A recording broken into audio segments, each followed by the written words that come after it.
following him, and Jesus had a huge crowd following him. And Bartimaeus, a man that had been born blind, did not know or had never seen Jesus, but he had always heard about Jesus.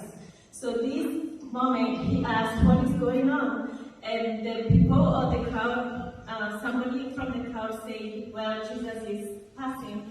And the man, his name is Bartimaeus, he shouted, "Jesus, Son of David, have mercy on me." And Jesus was attentive to him, but the crowd, probably because in those days, when somebody was blind, they were not significant in the community. They were not even regarded as a person.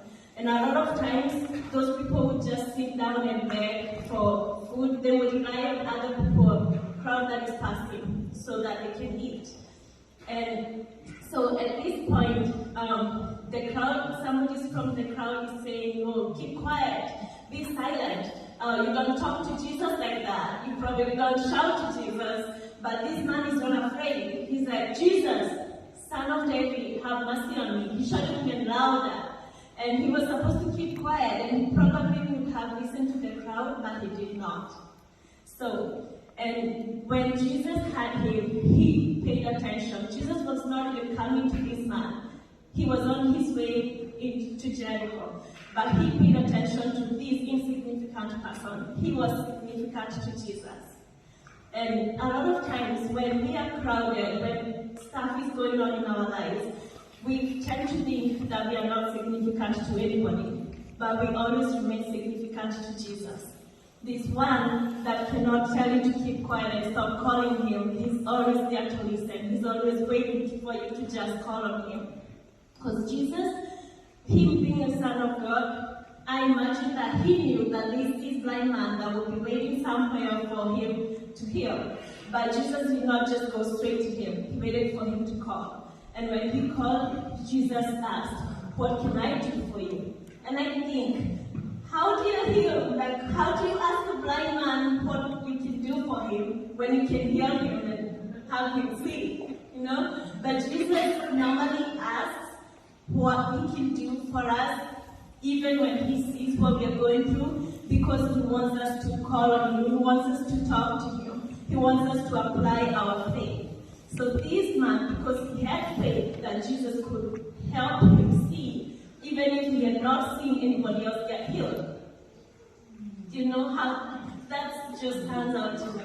He had heard probably from the crowds what Jesus does and everything, and maybe nobody had even ever paid attention to tell him what Jesus can do. But because he was always sitting where crowds are and where people are passing, he knew what he had heard about Jesus, and from what he had gathered, he applied his faith. And with faith in his heart, he talked to him and said, "I want to see. I want to have my sight."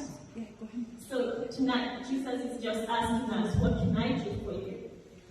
You might be crowded by maybe your personality, maybe what you think about yourself, maybe what you think other people think about yourself. But don't be crowded by all that. All that can be a crowd to us, or where we've come from, or things that have happened in our families, or choices that we have made in the past. All that can stand out as a crowd, but Jesus doesn't care. He doesn't care about what the crowd is telling you. Your past is telling you keep quiet. Your past is telling you you're gonna be like this all the time. No, you gotta shout Jesus even louder and make your faith come out. And when Jesus looks at that faith in your heart, he's gonna give you your sight. Your sight might be maybe finances, maybe relationships, maybe things that you have passed through in the past that you need to overcome. You can have your sight tonight because Jesus is asking, what can I do for you? And Bartimaeus received his sight, and Jesus told him, your faith has made you, your faith has healed you, because it's his faith that made him have the courage to call on Jesus and to say, I want my sight. Do you want your sight tonight? Jesus is here, and Jesus is everywhere. You can think about this story, and you can always call on to Jesus anytime. He's everywhere that you are, and he's always looking over to have you call him.